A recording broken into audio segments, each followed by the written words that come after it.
L'innovation contribue à stimuler la croissance économique. Elle a déjà largement amélioré notre quotidien et encouragé le développement de nos économies à travers de meilleurs soins de santé, des transports plus sûrs et une industrie plus compétitive.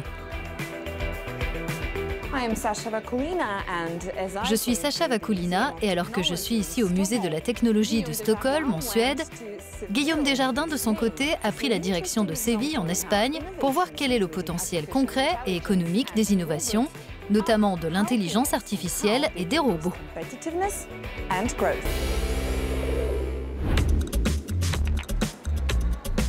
Oui, en effet, Sacha, nous sommes ici à Séville, en Espagne, la ville où il y a plusieurs siècles de cela, des grands penseurs comme Averroès ont façonné la philosophie et la science telles qu'on les connaît à ce jour.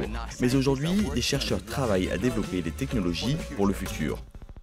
Comme dans ce projet, élaborant des drones autonomes équipés de bras capables d'inspecter les recoins les plus difficiles d'accès des sites industriels. L'un des principaux avantages, c'est que l'opérateur humain peut rester au sol et contrôler ce drone à distance, et il ne prend pas de risque à se placer en hauteur. Et l'autre avantage, évidemment, c'est que nous sommes capables, dans certaines conditions, de réaliser cette opération plus vite qu'avec les méthodes traditionnelles. Cette technologie est développée en partenariat avec l'Université de Séville et la Commission européenne. La Commission apportant les fonds et l'université les cerveaux, dans le but de stimuler une intelligence artificielle européenne et de trouver des applications concrètes. De nombreux étudiants participent à ce projet. C'est quelque chose qui est très positif pour eux parce que nous devons travailler sur des technologies très avancées et donc ils se confrontent pour la première fois au marché du travail puisque nous sommes constamment en contact avec tous nos partenaires qui se trouvent dans plusieurs pays européens. L'intelligence artificielle, ce sont des perspectives de croissance, mais en termes d'emploi, selon certaines études, la plupart des postes seront affectés. 5% seront totalement automatisables et pour 2 postes sur 3, 30% de leurs tâches pourront être exécutées par des machines, ce qui soulève des questions éthiques et des inquiétudes en termes de main-d'œuvre. Quand on parle de l'impact de l'intelligence artificielle sur le marché du travail, il ne faut pas voir les choses en termes d'emploi et de métiers, mais de tâches. Certaines peuvent être partiellement assurées par l'intelligence artificielle. D'un autre côté, la plupart des emplois comportent aussi des tâches qui nécessitent des compétences relevant de l'humain, comme des compétences sociales. Donc on doit s'assurer qu'aujourd'hui, notre main-d'œuvre dispose bien de ces compétences purement humaines, qui viennent en complément de l'intelligence artificielle. Ainsi, j'ai voulu tester les aptitudes relationnelles de Pepper le robot en lui demandant directement sa vision du futur. Bonjour Pepper.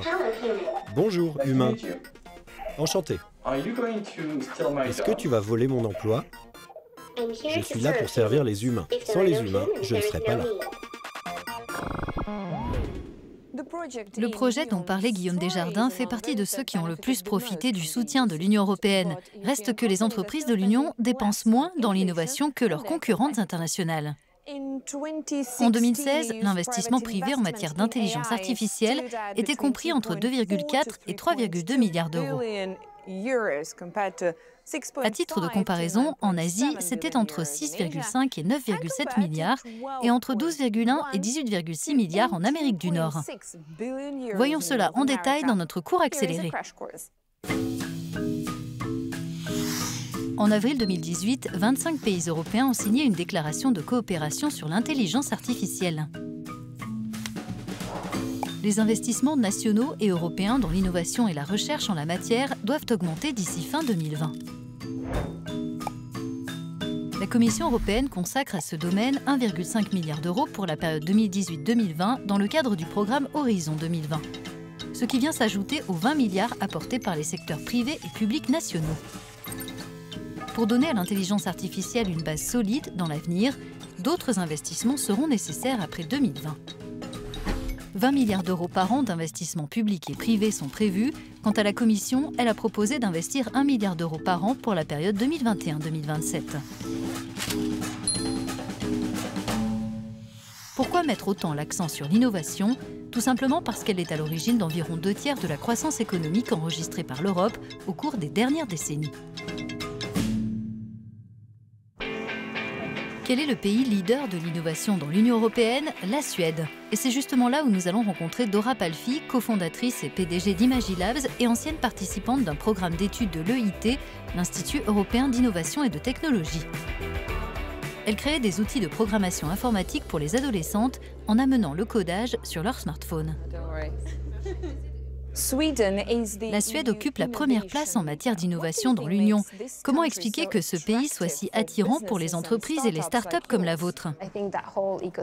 Pour moi, cela s'explique par l'écosystème dans son ensemble, le soutien aux individus et aux idées novatrices. C'est ce qui fait de la Suède un véritable hub pour l'innovation. Je crois aussi qu'en Suède, l'esprit d'entreprise est généralisé. Il y a beaucoup de collaboration entre les petites entreprises et les grandes organisations. Et il y a de nombreux partenariats avec les projets gouvernementaux. D'ailleurs, nous avons reçu récemment une subvention de l'agence gouvernementale suédoise Vinnova. Quel rôle joue l'éducation dans ces innovations et dans cet élan donné aux entreprises innovantes? L'éducation, c'est, je crois, là où tout commence. C'est à la base de tout. Et il y a de nombreuses raisons à cela. Mais il faut évoquer un aspect en particulier. Souvent, les gens pensent que pour innover, il faut être un génie arrivé avec une idée extraordinaire. En réalité, l'innovation, c'est être capable de mettre ensemble toutes les connaissances disponibles et des choses qui fonctionnent peut-être dans un certain contexte pour les appliquer de manière très astucieuse dans un autre. Dans le secteur des technologies, les femmes ne représentent qu'environ 15% des emplois dans l'Union européenne. Je crois sincèrement que la technologie, c'est notre avenir et beaucoup de gens pensent comme moi. Mais la question à se poser ensuite, c'est si les femmes ne sont pas aussi impliquées dans la technologie que les hommes, est-ce que ça veut dire qu'elles ne sont pas sur un pied d'égalité pour construire l'avenir? C'est quelque chose que je veux faire évoluer. Il nous faut davantage de femmes avec des formations techniques pour qu'elles aient la capacité de façonner l'avenir des technologies et des entreprises et d'innover. Nous vous avons demandé d'apporter un objet qui symbolise l'intérêt de l'innovation pour la croissance. De quoi s'agit-il? C'est un petit boîtier un peu bizarre, un prototype qui nous sert pour ce que nous créons à Imagilabs. Et il dit « et ». Oui, c'est « salut » en suédois. Et ce petit boîtier, je crois, peut changer l'avenir des femmes dans le domaine de la technologie. C'est un prototype d'accessoire programmable et on peut le programmer par codage directement depuis son téléphone. Merci. L'éducation est essentielle à l'innovation et l'innovation est essentielle pour encourager la compétitivité et donc la croissance économique en Europe. C'était Real Economy sur Euronews. Merci de votre attention et à bientôt.